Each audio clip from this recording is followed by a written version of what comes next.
So what is up guys, Flux 45, and today is the day that the Battlefront 2 Last Jedi update has been introduced, bringing new heroes, maps and challenges. I will be discussing this update and what this means for the future of Battlefront 2. I will also present my opinions on the new update based off my own and others' experiences. So we'll start with the main part of this update, and that is the introduction of two new heroes, Finn and Captain Phasma. Both are key figures in the recent films, and it's great to have them added to the game. Finn has been designed to be a more supportive hero with abilities that give him numerous buffs to nearby allies, including more health, faster sprint speed and no weapon cooldown, which all reflects his selfless personality. He also has Deadeye, which locks onto one target in front and causes the weapon to hit every shot. He has two weapons. His primary weapon is the EL-16, which has a scope and has a pretty quick fire rate but quite low damage. His secondary weapon is pulled out when he uses his undercover team ability, which is equally as fast shooting but it does a bit more damage. In total, Finn is a great hero in tight areas and provides vital support to keep his men alive. Captain Phasma is equally as good. Her abilities include Staff Strikes, where she melee attacks with a staff, Survivor, where she gets more health and is able to deploy a First Order sentry turret, which is basically a sentry turret on crack.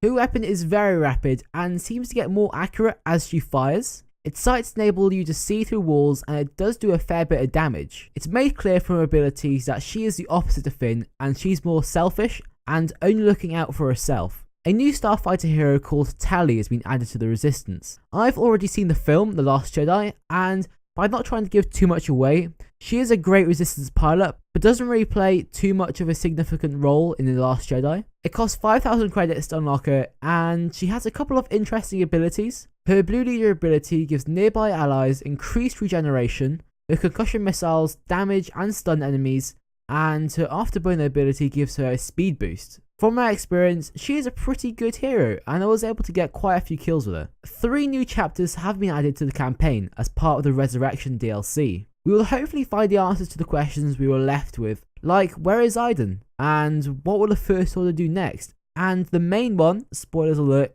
who is Iden Andel's daughter. As part of this update, 2 new maps have been added, and both are great. Crate is a beautiful planet to have such a brilliant map. The red smoke screen caused by the ski speeders allows players to provide cover for their retreating team, but also makes the battle look stunning. Well, except if it looks like this.